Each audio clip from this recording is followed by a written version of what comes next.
Қымбатты әріптестер, қазақ елінде әрқашанда ер азаматты ерекше тұтқан. Олай болса, біздің ұжымда келе жатқан 7 мамыр Қазақстан Республикасының Сарбаздар күнімен мектебіміздің ер азаматтарын шын жүректен құттықтаймыз. Ер азамат әрқашанда елді қорғайтын, отбасының қол қанаты, қорғаны. Олай болса, ұжымымызда қызмет атқарып жатқан ер азаматтар осы екі қызметті бірдей алып жүр. Өйткені отанымызды сүйетін, еліміздің шәкірттерін тәрбиелеу арқылы ел деп жүрегі соққан азаматты тәрбиелейтін, мықты да қорғаушы еліміздің, біздің ұжымымыздың азаматтары. Сіздерге дендеріңізге саулық, отбасыларыңызға амандық, қызметіңізде шығармашылық, толағай табыстар тілеймін. Дорогие коллеги, среди майских праздников хочется особо выделить праздник, посвященный нашим мужчинам. День защитника Отечества нашей страны. Для молодого государства праздник День Отечества особенный, поскольку большие просторы нашей страны на сегодняшний день охраняют наши с вами воспитанники. И большое поколение будущих защитников страны учатся сегодня в стенах общеобразовательных школ нашей страны. Мужчины – это не только сила и опора каждой семьи, но и надежный тыл и защитник для всех наших женщин. В преддверии такого праздника хочется всем вам пожелать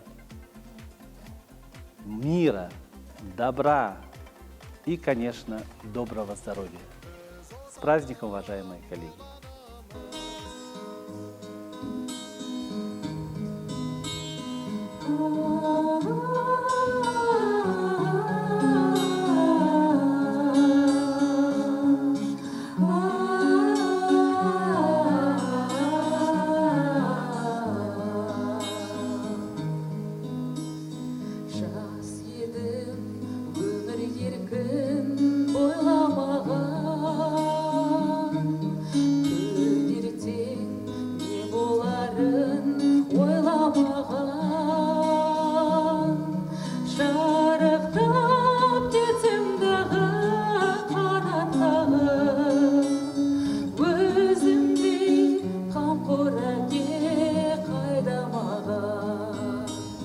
Шарықтап кетсем дағы қанат қағып, өзіңдей қамқор әке қайда маған.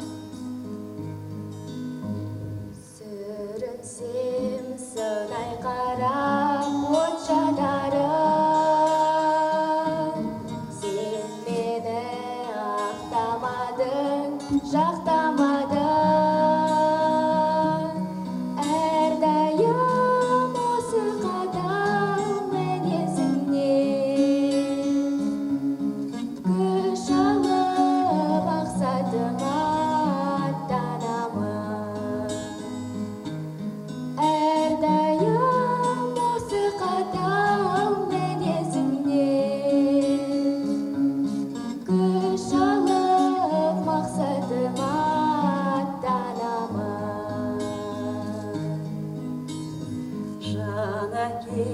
Шертіп сезім домбырасам,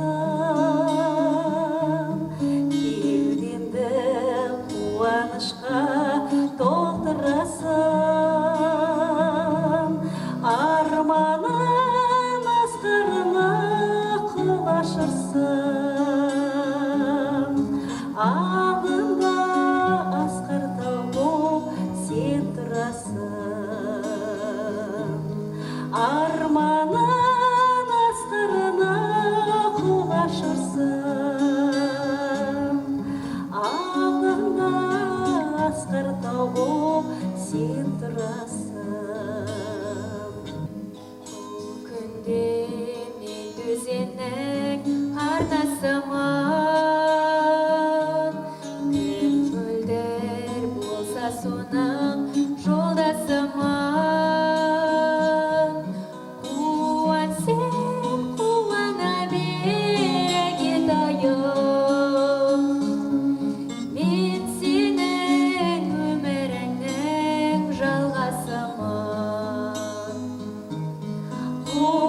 сен қуана береке дайым, мен сенің өміріңді жалғастырамын.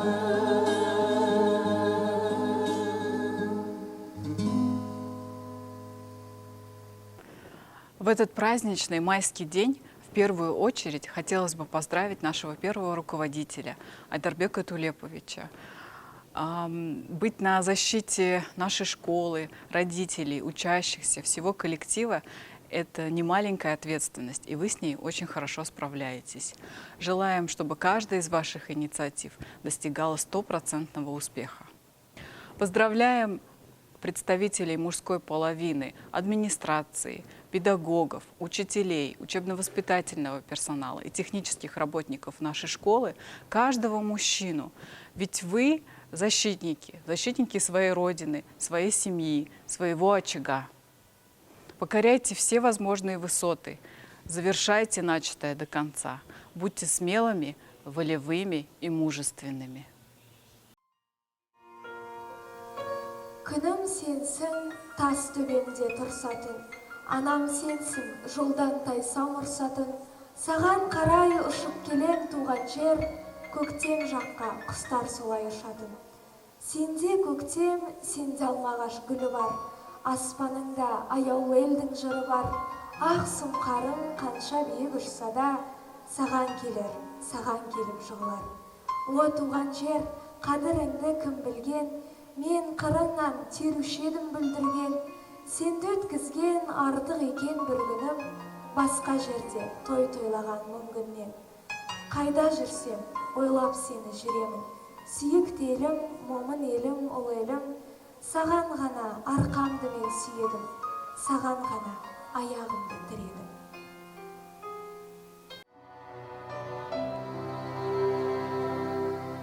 Біздің елдің жігіттері, жігіттердің төресі, солар жайлы ағайын жұрт не білесің сен осы? Олар жайлы айтылмайды биік-биік мінбеден, өйткен олар ақиқат пен шындық сөздің жебесі. Біздің елдің жігіттері, жігіттердің төресі, біздің елдің жігіттері ұлы мұхит кемесі, осы жұрттан бақ пен қызыр қашпас екен деп тілеп, осал жерін түзеп жүрген біздің елдің шегесі.